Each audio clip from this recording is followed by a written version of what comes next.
Hello everybody, sorry about that.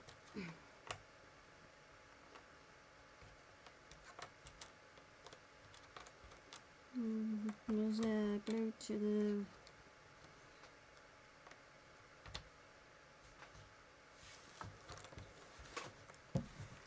the gallery screen with the heartbeat on. Right, I'm just going to have a quick look to see if I missed anything.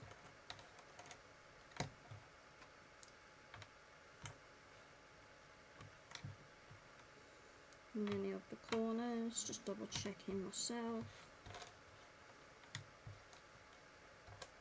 There it is, there's one. There's probably just a couple, but I'll double check anyway.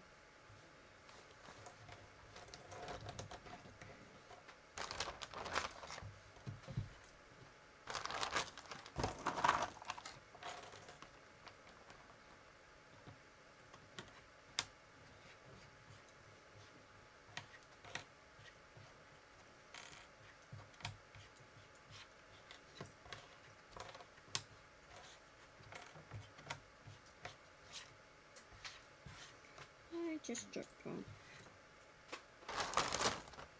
Typical me.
That must be it.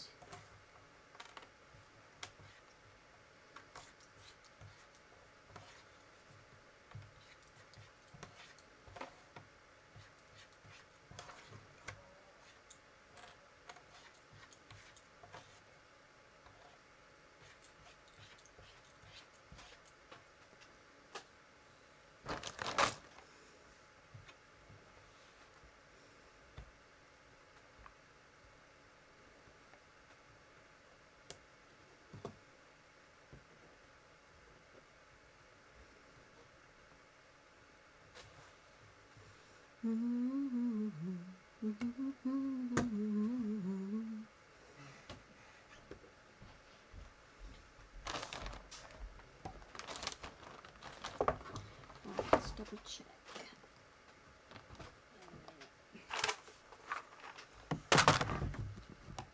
Oops.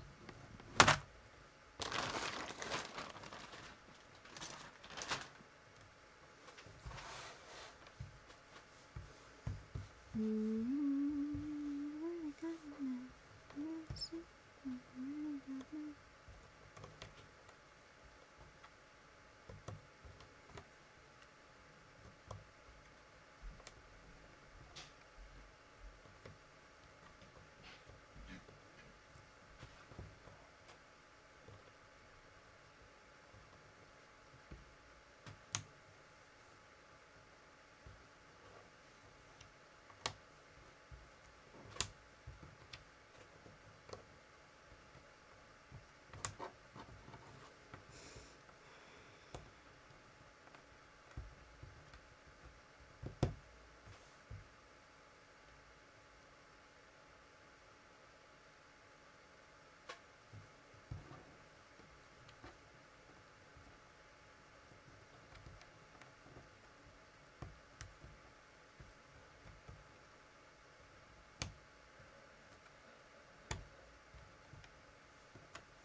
Never ever ever ever so sad.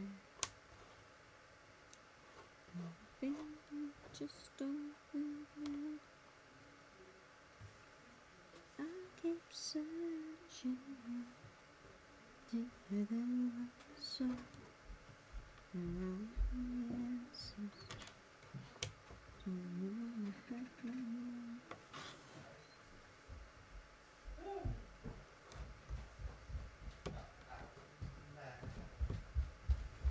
Kanske läsa lite så att jag har någon inspiring the system back up.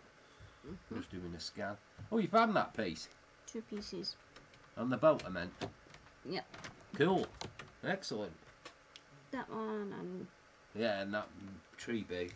Yeah, cool. So I'm just double checking if there's any missing from here. Cool. I think we'll go up Friday together. Depending on the weather. Yeah. We'll pick a puzzle each. Okay. And that. I'll get some candy art as well. Oh yeah, what about the lemonade? Hello, princess. Hello. Hey there. Oh, we'll also put down to turn the heating on. We've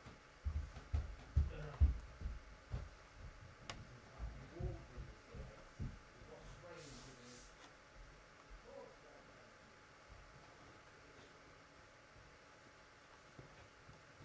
thank you. Good old, good old, good old, good old water. Good old water. Good old water. No, upside down. No, must be that. No, not the one. Not the one.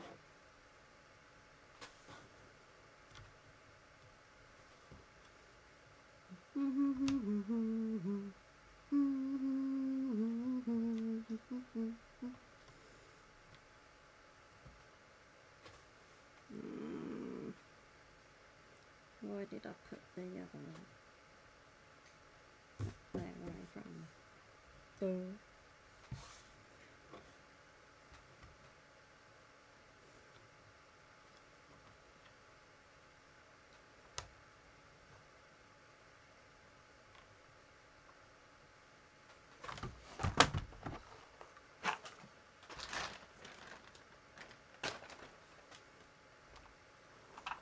So, if I see any corners or edges, well not edges, edges more than corners.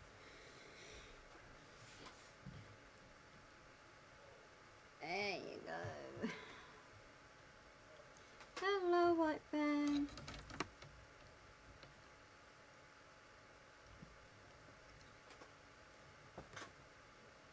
See my shadow. Hiya.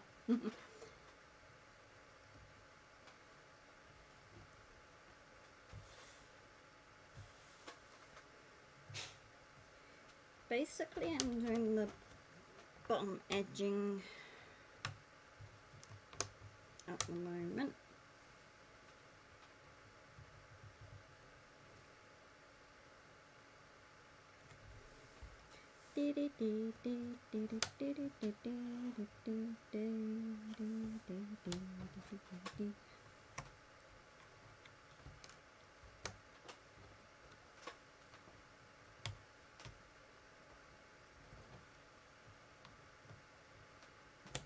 How is White Fang?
Random. Random.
Yep. I do believe there is some missing from there, so I am going rummaging.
It's good to double check things just in case. I probably have missed some on them.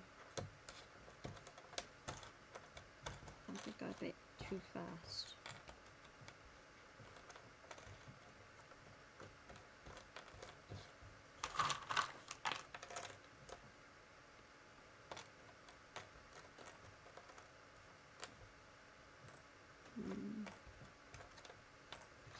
That's the bottom I'm after.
Just take a chance.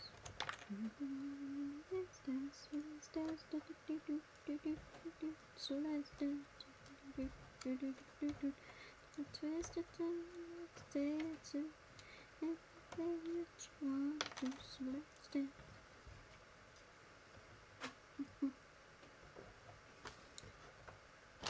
Good old songs like that, it's just like ones today, shy.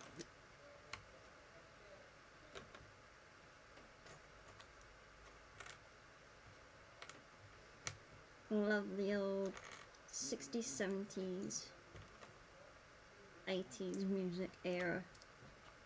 And of course dance, trance, whatnot. Yes, there it is, I see one.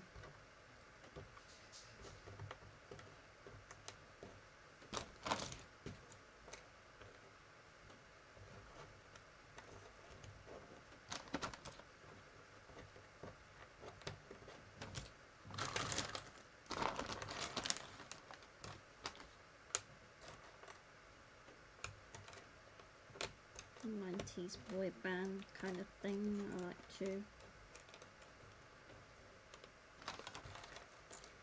A bit of a mixture.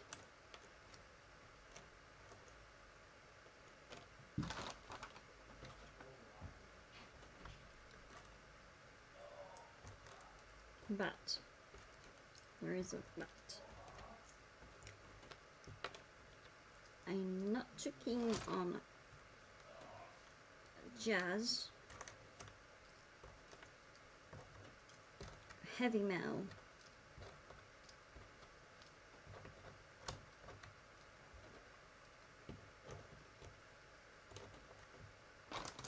things like that.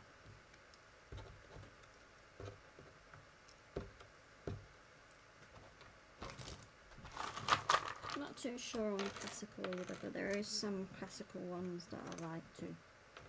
A couple of songs.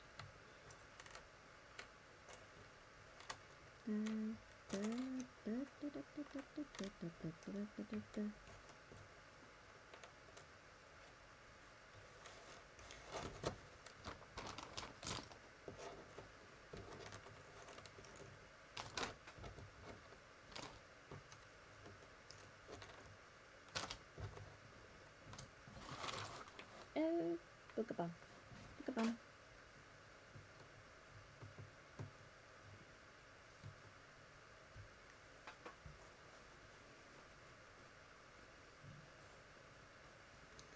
Right. I need to put something on.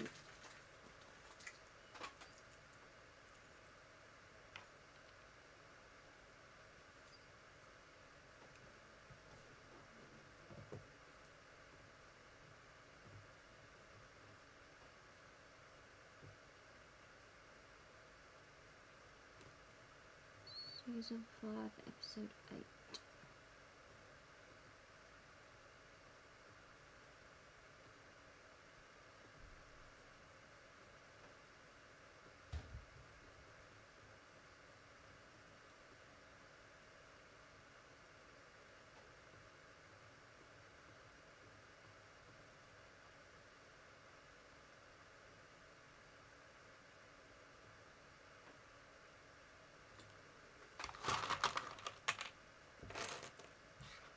This program is about unsolved mysteries.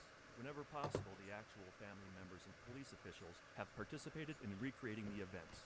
What you're about to see is not a news broadcast.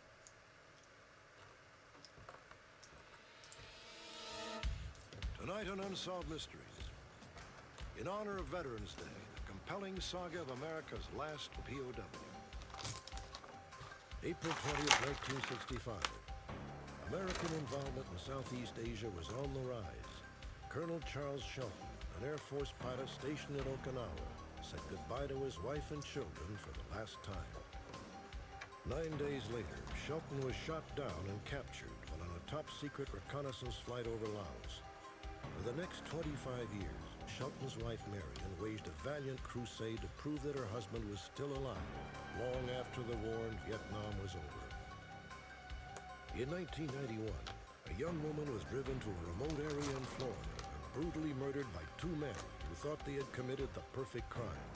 What they didn't know was that another man hiding nearby had seen everything. Also tonight, another edition of Special Alert. Authorities need your help to capture a convicted killer who recently escaped from prison. Join me. Perhaps you may be able to help solve a mystery.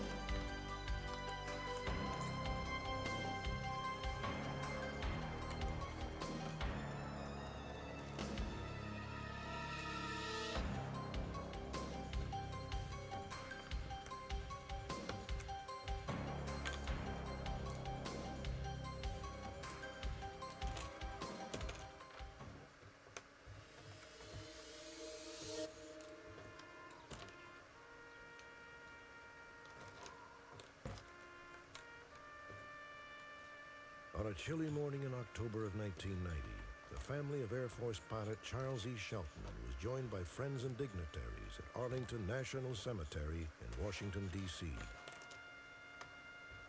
They were gathered to mourn the death of an American hero. But it was not Colonel Shelton who was laid to rest that day. It was his wife, Marion. Marion Shelton spent the last 25 years of her life fighting what may be the final battle of the Vietnam War. A battle for the truth about her husband and more than 2,000 other American servicemen missing and unaccounted for since the war's end. Colonel Charles Shelton was shot down in the spring of 1965, long before Vietnam had become a household word.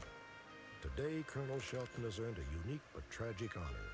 He is the only missing serviceman still officially listed as a prisoner of war. Representatives of the armed services declined to participate in this broadcast. Though more than a quarter century has passed, the story of Colonel Shelton is still the subject of intense controversy. According to Charles Shelton's family, precious little diplomatic or military effort was ever expended by the U.S. government to actually find Colonel Shelton and bring him home. Some believe that his prisoner of war status is simply a concession to POW activists, a commemoration of his legendary resistance as a captive. But strong evidence suggests that Colonel Shelton and perhaps other servicemen missing in Southeast Asia may still be alive. For Shelton's family, the possibility seems very real that one day they will celebrate the return of America's last POW. Charles Shelton and Marion Volman were high school sweethearts. They married in 1951, and their family quickly grew to include 5 children.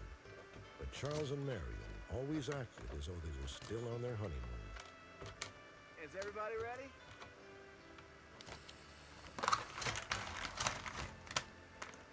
Now look at the camera. My father and my mother's relationship, they were very much in love with each other. They were each other's first loves. I am my dear sister Nicole. Even after 10 years of marriage, it was just real intense, and he often said that she was his first love and only love and last love. Charles joined the Air Force in 1954 and moved rapidly through the ranks.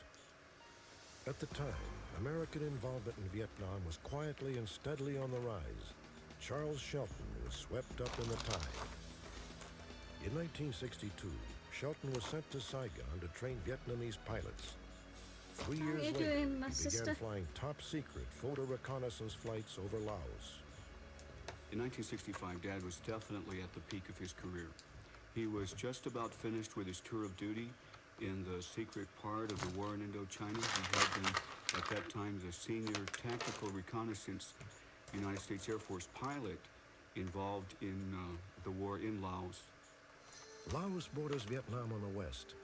Although officially neutral during the war, Laotian territory was used by North Vietnam as a staging area. The United States bombed targets there frequently and covertly. Now you kids go wait in the car for your mother. Okay. Colonel Shelton was stationed in Okinawa, Japan, where his wife and children joined him.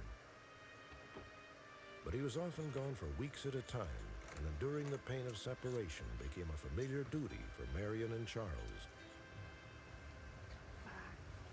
Bye.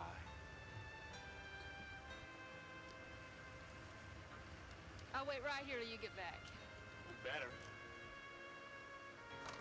On April 20th, 1965, they hang had no on a idea sec. they were saying goodbye for the last time. Gates. Oh, damn it, I don't get me mobile. I brought that down with me like I normally do. Oopsie, one finger.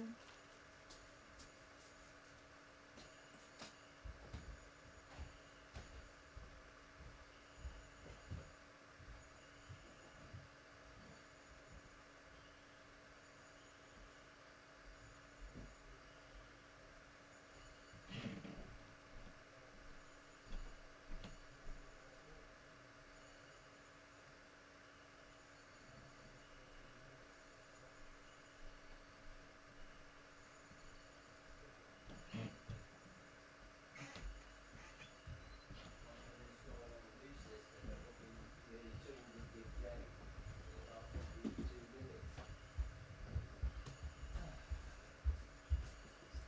I'm back.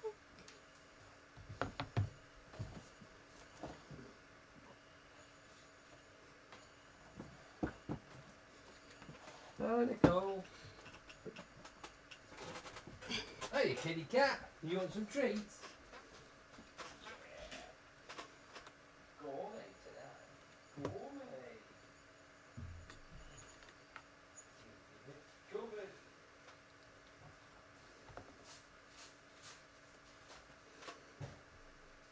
Oh, it's a good one. Yeah, now. Not much going in Stoke, me dear.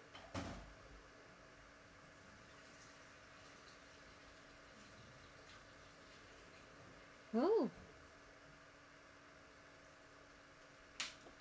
Go on then.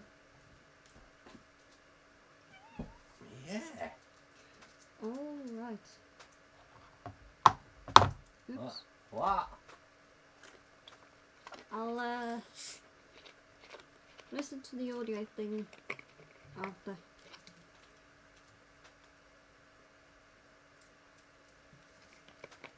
The video thing, I mean. Fucking spray painting again.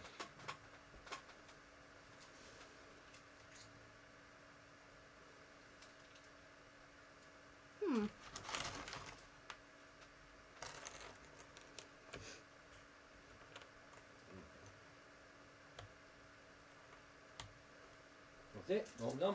You got the whole lot. Good jail. Hello!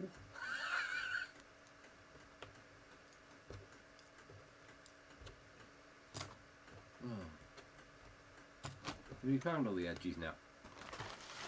I'm just double checking. Well, triple checking, actually.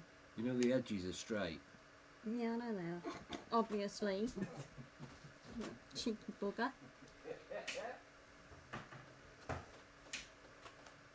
Is that nice? Is that nice? Good girl.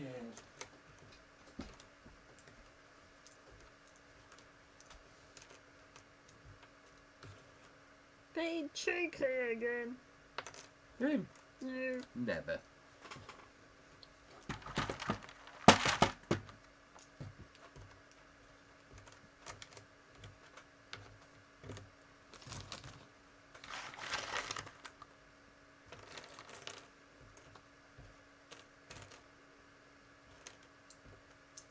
Good evening and welcome.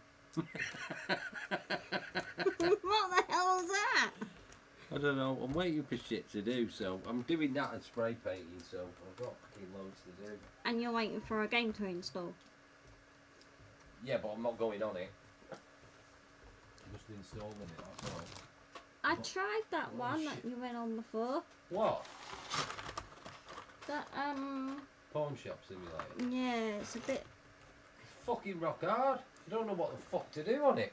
Doesn't tell you anything. It's not that. I haven't got used to it yet because I was trying to get the graphics right because it was juddery.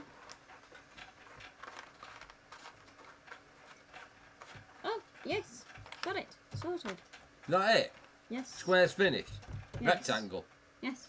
Hooray! Right, that's it. Done. Be Yes, nice, yes, yes, mister. Okay, mister. Fucking hell, you think you're fucking Orwellian times. Alright, mister. How's it going, mister? Yeah. I'll clean your shoes for 6p, mister.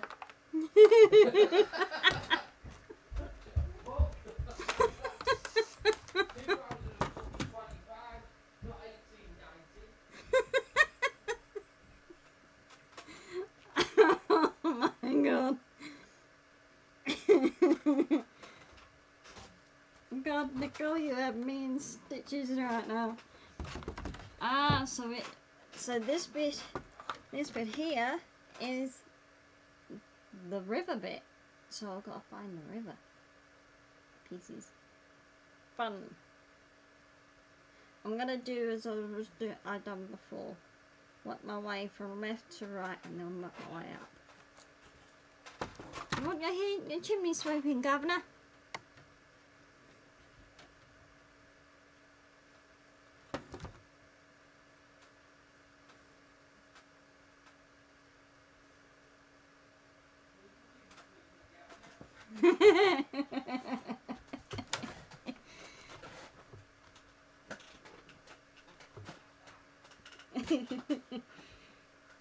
Oh my word. 33rd birthday, April 29th, Oh hell no, 1965. we're not sisters for nothing. Although he wasn't home, the family decided to celebrate the birthday anyway. On that day, Mom invited some friends of hers and their children, other officer wives and their families over to the home to celebrate his birthday.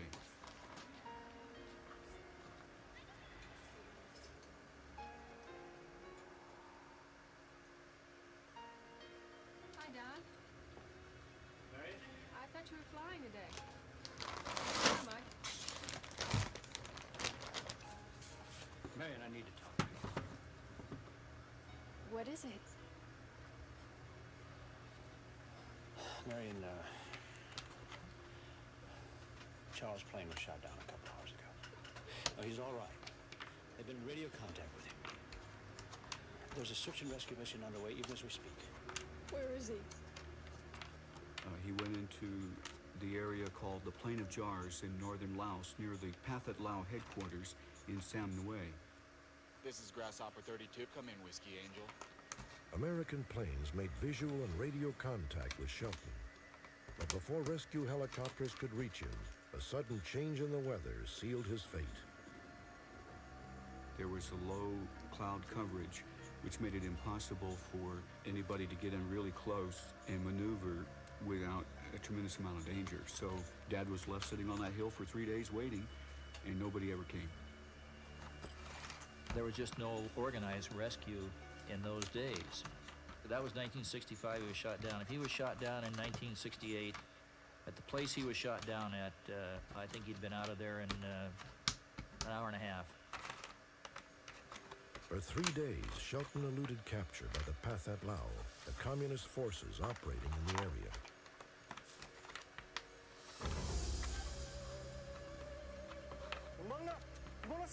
A platoon of Pathet Lao surrounded Dad. One of the Pathet Lao present actually was an informer for our government and reported the story. He said that they apprehended him, and the story ends, that particular intelligence report, saying that Dad's body went limp, forcing his captors to have to carry him. Charles Shelton's defiant resistance would become legendary among American servicemen and even win the grudging respect of his captors. He was tough, and he was tenacious, and he just didn't let go. I think that if anyone could survive over there, it'd be Charlie Shelton. no doubt in my mind.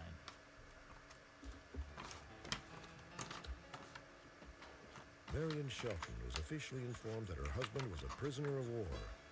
His personal effects, returned by Air Force officials, were a somber reminder of his predicament, but they also raised deeply troubling questions.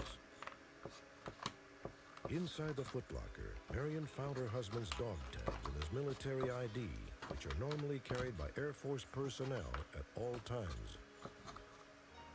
Marion also found her husband's camera. When developed, the roll of film inside included this picture, shot just before Shelton's ill-fated flight. He was wearing what is known as a sanitized uniform, devoid of any official insignia. Many years passed before the Shelton family would fully understand its tragic implications. If you were captured in Laos, you were never going to come out. The war in Laos was that sensitive that the government was not going to bother with politicizing our presence there by looking for the return of POWs or hostages. And to this date, I don't believe our government has ever admitted to having troops present in Laos officially, and we've never negotiated for the men in Laos officially. 3 months after Charles was shot down, Marion and the children returned to Kentucky. Leanne, honey, don't drag those on the ground. While the war in Vietnam dragged on for 8 more years, rumors and unofficial accounts of Charles Shelton filtered through the military grapevine and back to the United States. From time to time, pilots would come through from Indochina, and they would come with some news by word of mouth about Dad's situation. They'd come through, tell Mom that Dad was sick or healthy, if he'd been wounded or if he'd escaped again or this type of thing. Mama kept a lot of that information away from us because, again, she was afraid that that would hurt us. And I didn't want to hear it. I loved my father. I loved him very much. And when Mama started telling me stories about what had happened to Dad, I heard about him being kept in a shallow grave with bars over it, and they poked him, trying to keep him awake. I couldn't stand to hear about stuff about torture.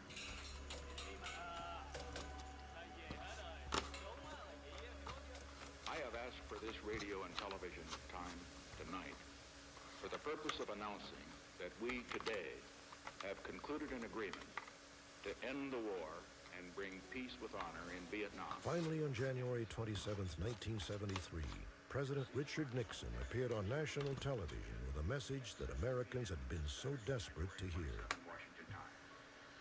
Within 60 days from this Saturday, all Americans held prisoners of war throughout Indochina will be released. There will be the fullest possible accounting for all of those who are missing in action. The family was told that all POWs would be included on one of 2 lists: those who were coming home and those who had perished in captivity. Those lists were scheduled to be turned over to our government, and we understood that the Defense Department would be calling the families all day long, letting them know whether or not their husband or father's name was on which list. Finally, the phone rang way late into the night.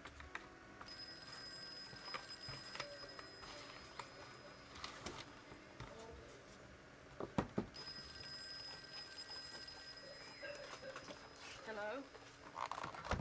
Yes, I am.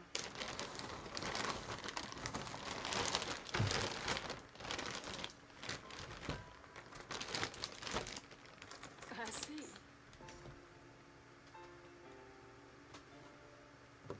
Thank you.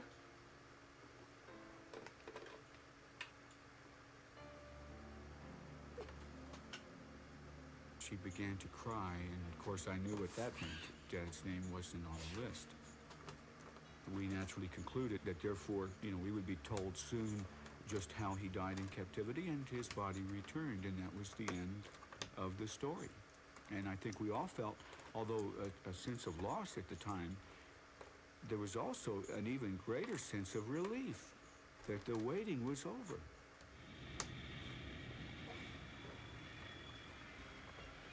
January 1973, Operation Homecoming. most Americans, the return of 591 POWs seemed to signal at last the end of the war.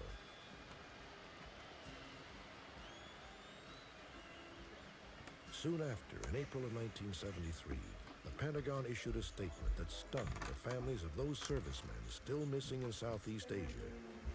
There was no indication that American POWs were alive anywhere.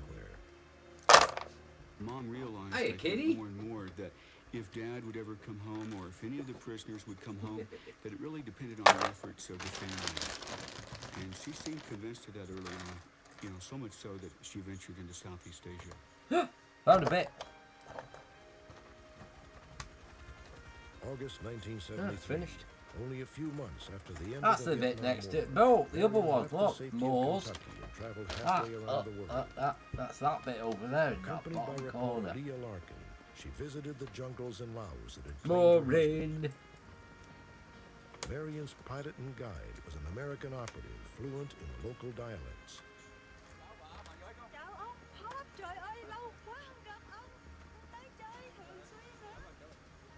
We met with villagers where he was supposed to have been or was held alive in a cave. There were sightings of him in the cave.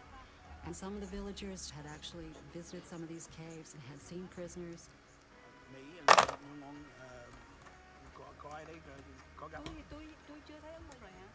My husband. She'd hoped that she would get some positive proof that her husband was still alive. She got no positive proof. He says he's never seen it. People said yes, there must be men alive, but nothing really, no concrete evidence. One day she'd convince herself he must be dead. There's no way he could still be alive.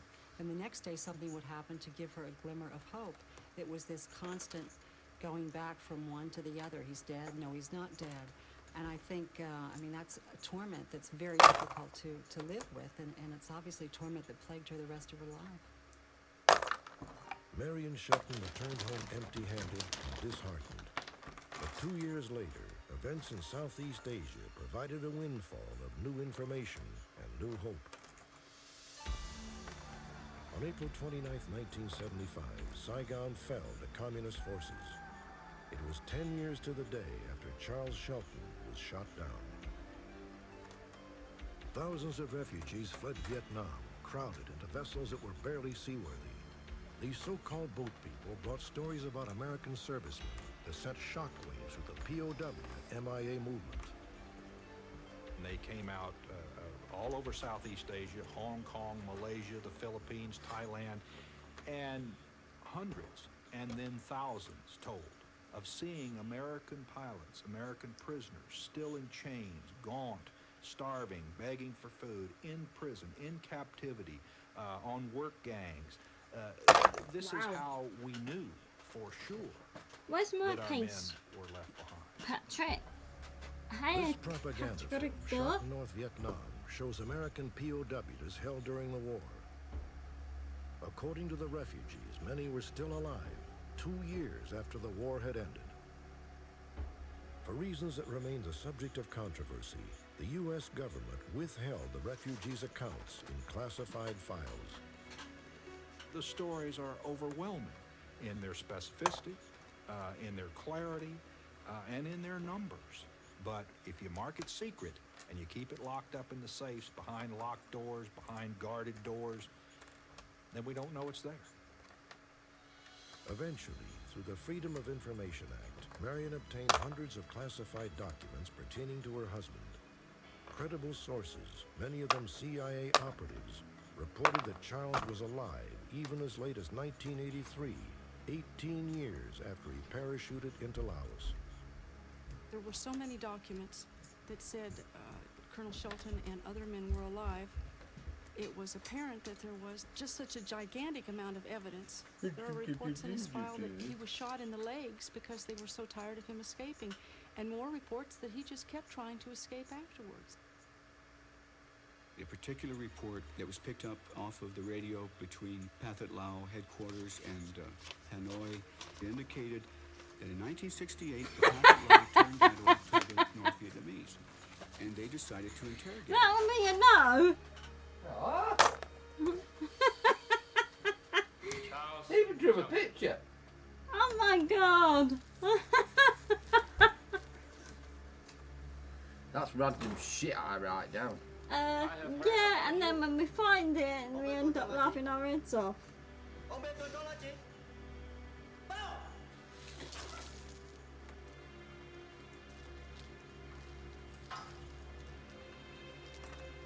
I know, they look amazing, Patrick.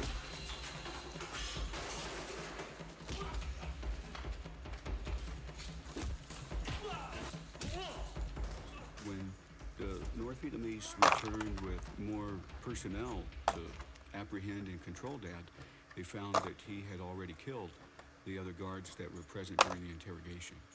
The report finished with the recommendation that this prisoner be moved north. Whether that meant to China or Vietnam, we can't be sure, but it commented that he was incorrigible. The more Marion dug through official records, the more she believed her husband was still alive. These often vivid accounts became her ammunition for a bureaucratic showdown on October 7th, 1980. Prior to hearings in San Antonio, Texas, 793 Air Force servicemen already had their classification changed to presumed dead. Marion was determined to convince the government that her husband was still alive.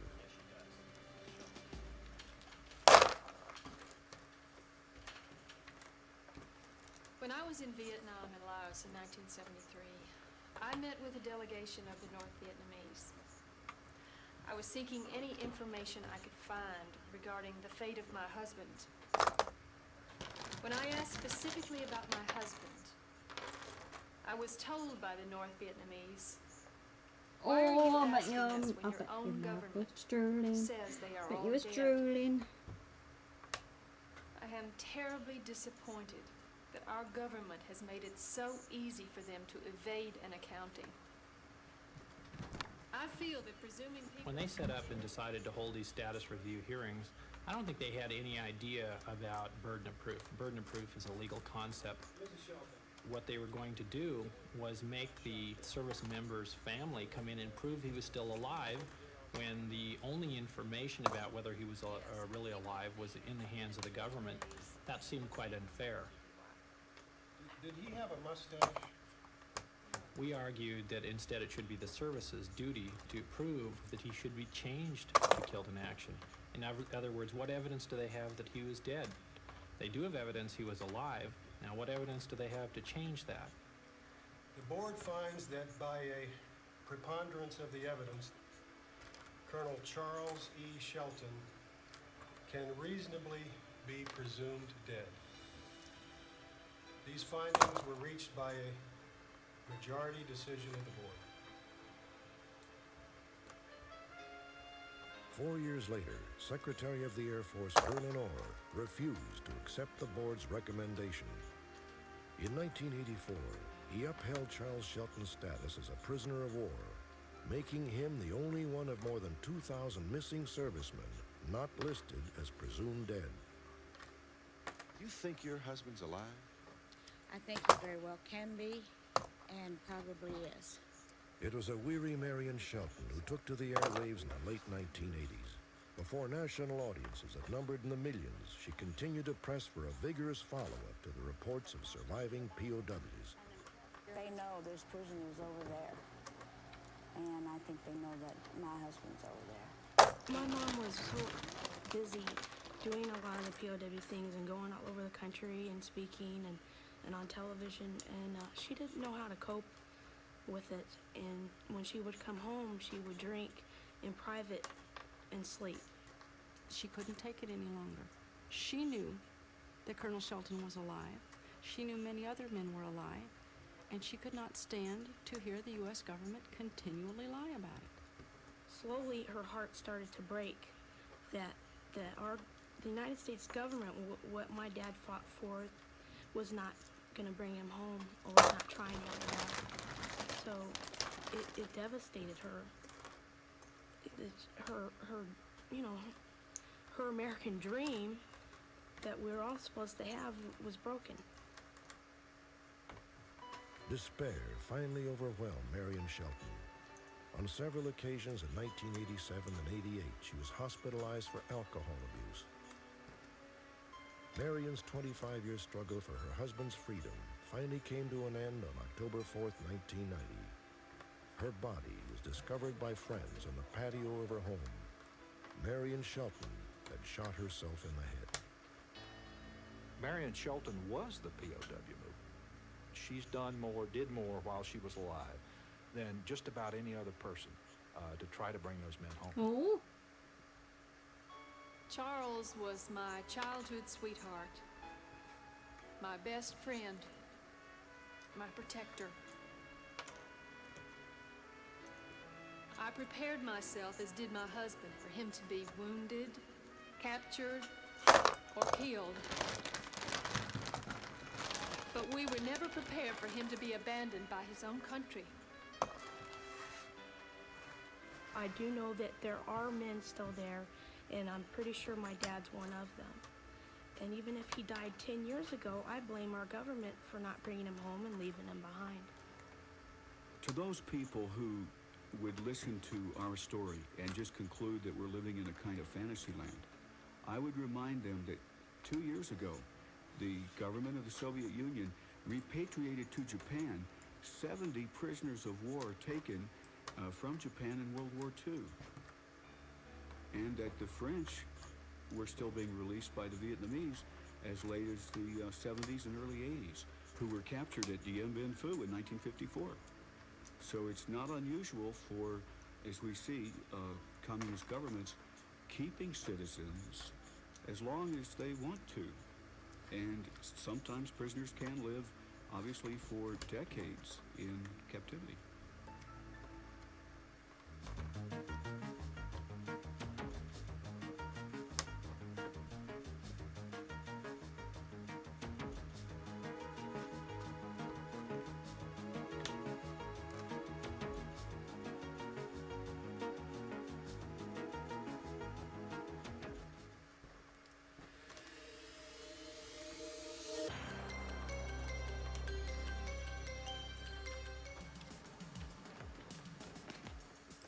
Albuquerque, New Mexico, August 18th, 1984. 10:25 p.m.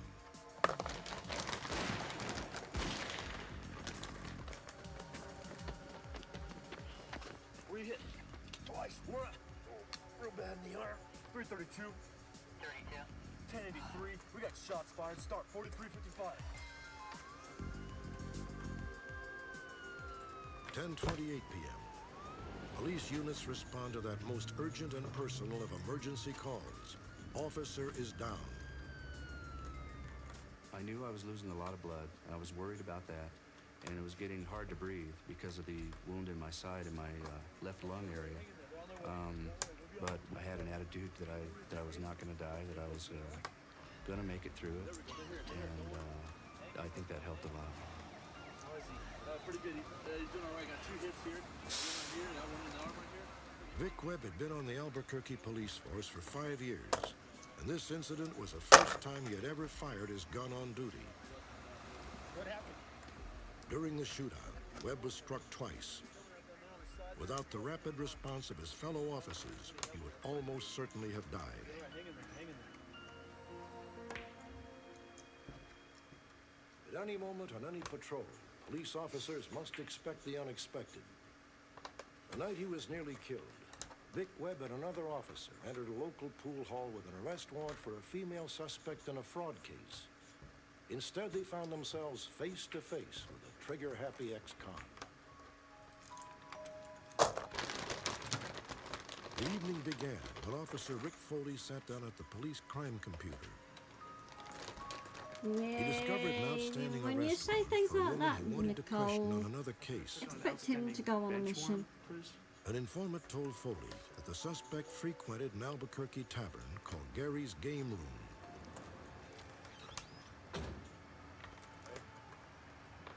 Foley and Vic Webb arrived at around 10 p.m. Another bench warrant? Yeah. Said you were seeing several places around the area here? Although they were not ordinarily partners, Webb had volunteered to assist in serving the warrant. When we walked in, we noticed some people sitting at a bar off to the left. and a couple of people playing pool. You guys need some help with something? Just looking. Towards the back of the room, there was a dark hallway, so we decided to move back towards the back and take a look.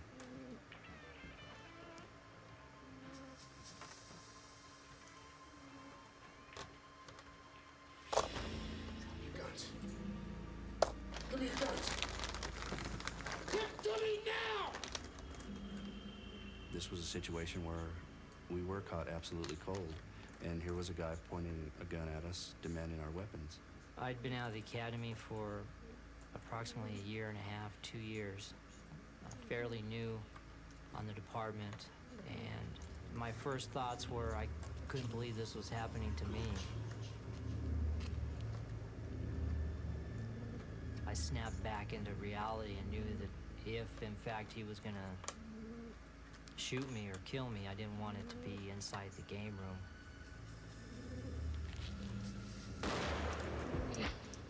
His first round hit me in the side, and I was wearing a bulletproof vest at the time, but this round went in between the two panels on my side and entered the rib area. Although the first shot had broken 2 ribs, Officer Webb managed to pull his own weapon and return fire.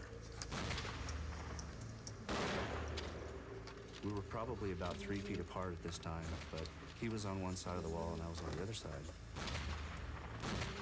I had fired 5 to 6 rounds by this time, and he was continuing to fire back through the sheet. A bullet ripped through Webb's right arm, severing an artery and destroying nerves. His shooting hand was rendered useless.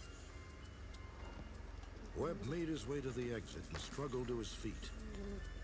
Only later did authorities realize that the suspect had picked up Webb's gun and used it to make his escape.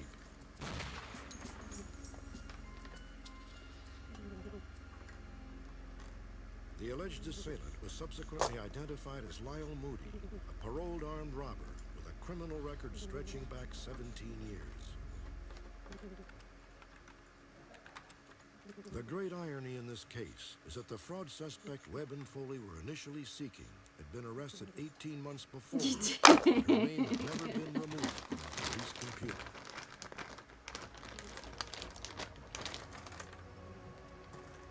Since the night of the shootout, Lyle Moody has been spotted in Las Lunas, New Mexico, Oxnard, California, and Montebello, Colorado, where he was last seen in March of 1985.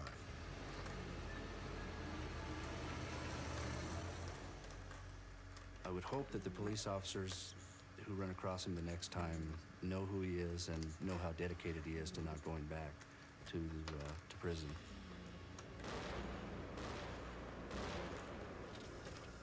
My fear is that he's going to be cornered by some other officers who may not know who he is, and more police officers are going to get hurt.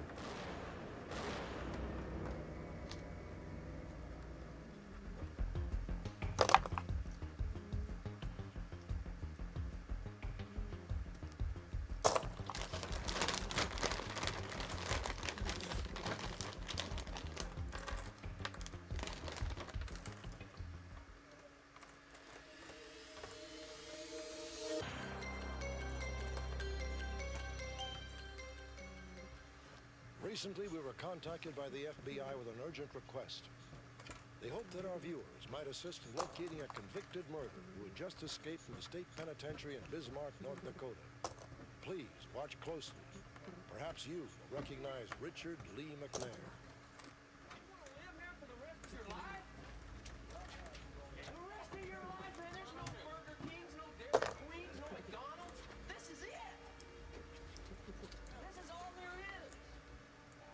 While in prison, Richard McNair eagerly assisted authorities in presenting crime prevention programs to local teenagers.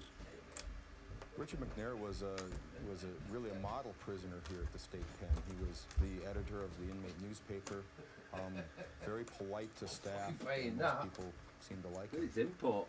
Behind his facade of cooperation, McNair was dedicated to breaking out of prison.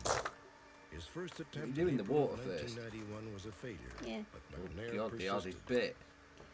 Well, would you rather me doing that, Mum? McNair and 2 other inmates finally discovered a weak link in the prison's security. Mr. McNair and Well, I've the got other all two the individuals who escaped with him at the time were in a education room. bits for that there, They worked so their way through Bits the for air what? vent coming into that room The and roof. crawled up into a mechanical space where the vents for the institution are. They then entered a second vent which leads to Get the out roof my area of pub. the institution. Get out my pub. The three Now. inmates made their way over There's a the series of entrance. rooftops and through several coils of Oh, razor wire. entrance, and there's Finally, after dropping that's one 15 in. feet to the ground, they were out of the prison. As soon as they hit the second roof, they were heard by the officer who immediately reported it to the captain. Our captain ran out of the institution as the three individuals were running about 50 feet in front of her to the south of the penitentiary. She then radioed for help. Within 48 hours, two of the convicts were recaptured. However, Richard McNair is still on the run. Authorities believe McNair may have stolen a light blue 1990 Chevrolet pickup truck like this one, missing from H.A. Thompson & Sons Plumbing Company, 2 miles west of the prison. McNair may be headed to Oklahoma, where his family lives, or to Washington State, where he has a girlfriend. We consider McNair extremely dangerous, very violent, very violent. The original crime he was charged with in November of 1987 was a shooting death. He said he will not come back, he will not be taken. McNair is extremely dangerous.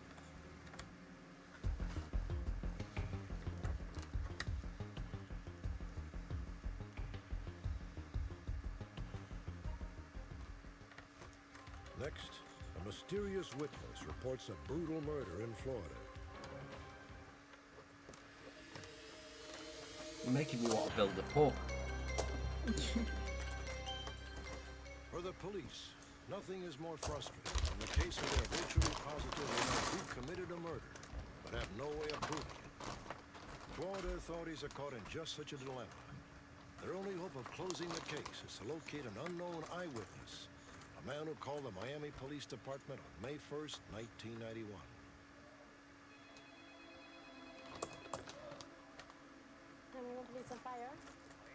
The caller told a police operator that he had witnessed a horrible crime in Belle Glade, 80 miles north of Miami.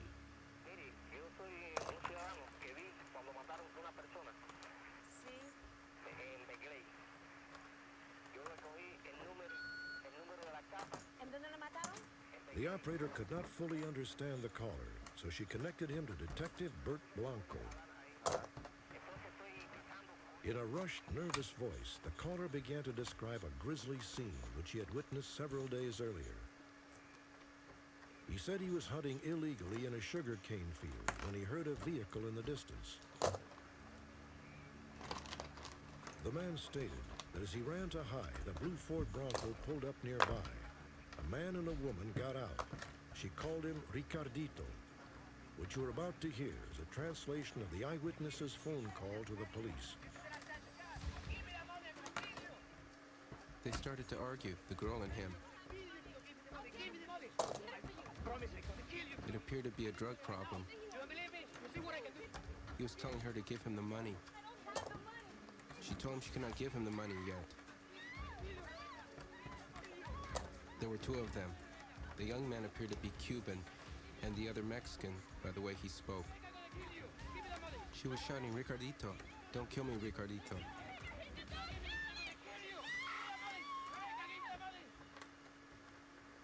After he killed her, he dragged her away.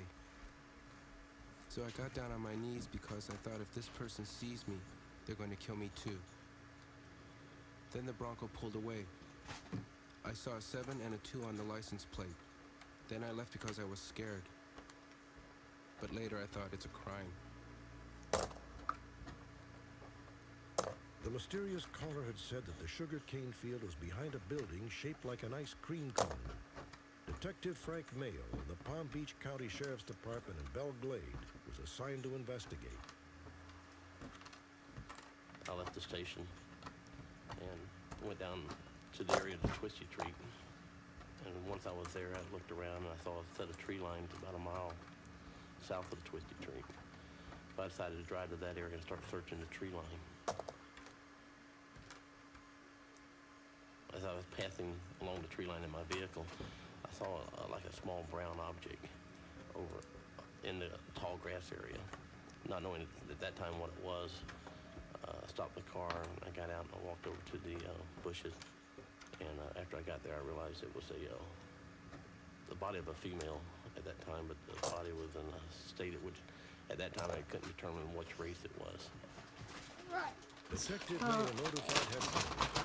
A team of homicide investigators was immediately dispatched to the scene. It was a very heinous crime. It was very violent. I believe that the suspect had a lot of disregard for human life, a lot of disregard. She had been laying there for approximately a week, maybe a few days longer. She had passed the decomposition stage and she had started to get into mummification. How we identified her was her right thumbprint was the only print left. The majority of her fingers had already turned to skeleton. And with that right thumbprint, we were able to make an identification and prove that she was, in fact, Rebecca Young. Rebecca Young was a 21-year-old resident of Belle Glade. In a terrible irony, Rebecca's mother had also been murdered. Rebecca was 12 years old at the time and went to live with her Aunt Lucille. We had a very close relationship.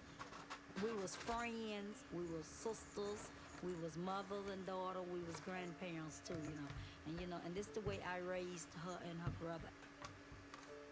Rebecca was a very quiet, shy girl, and she was the type, she would do anything she possibly could for anybody.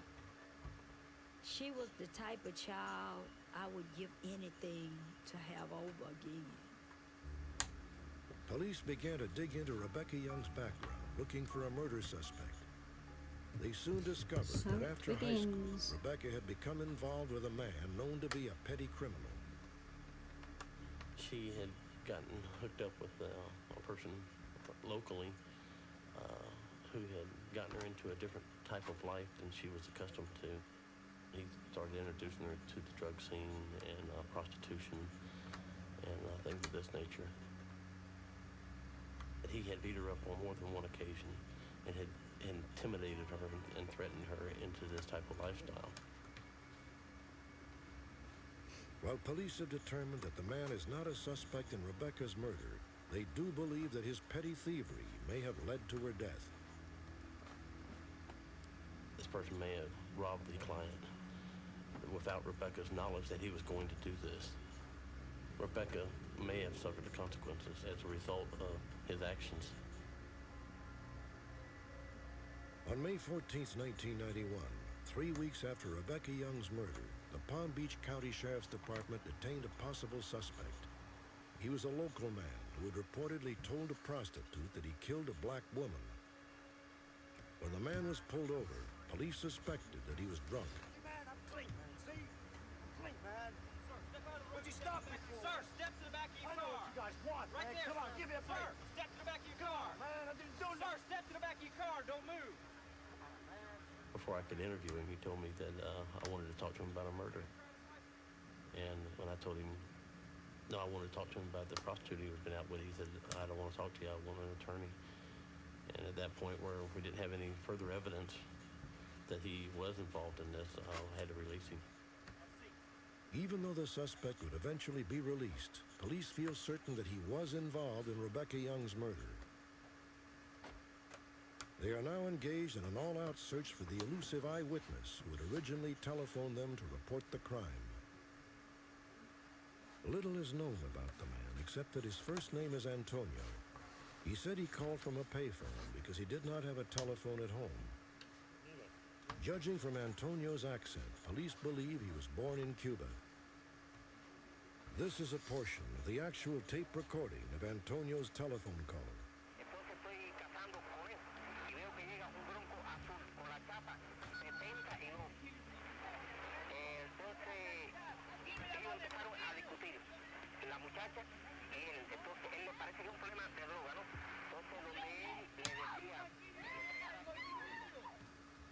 Police in Florida, as well as the friends and family of Rebecca Young, want to urge Antonio to come forward. It should be emphasized that he is not wanted for any crime.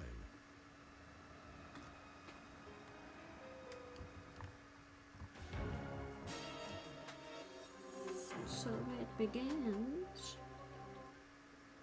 On our next Unsolved Mysteries, you'll meet George Anderson, whose apparent psychic abilities have amazed believers and baffled skeptics. He says he can help grieving families by communicating with their lost loved ones from beyond the grave. It sounds unbelievable, but you can judge for yourself as we take you to an actual session with this intriguing man. Join me next time for another edition of Unsolved Mysteries.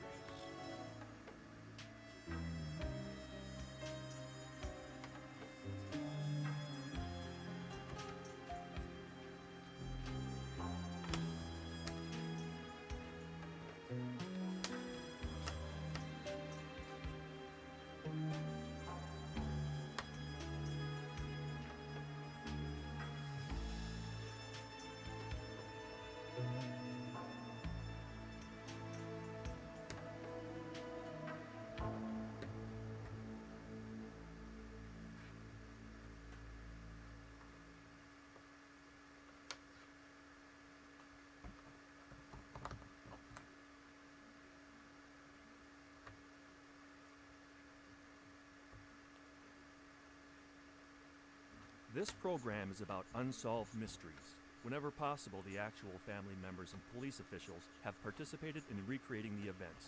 What you are about to see is not a news broadcast.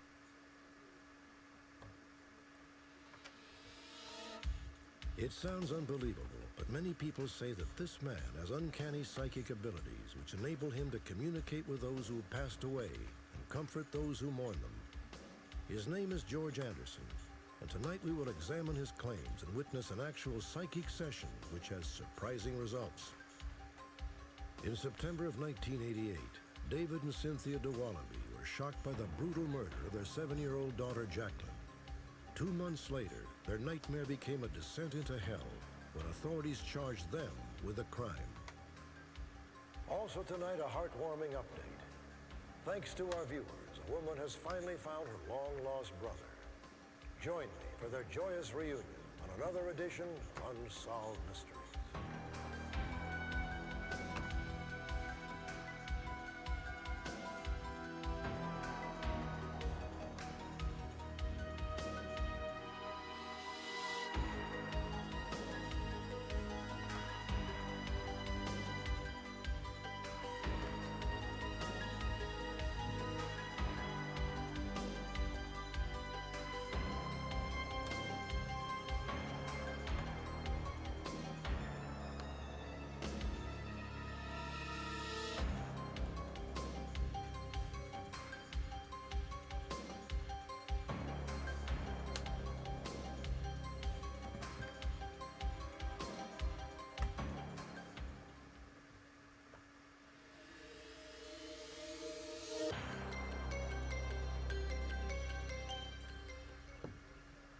During the past 5 years, Unsolved Mysteries has broadcast several stories about people who seem to have uncanny psychic abilities.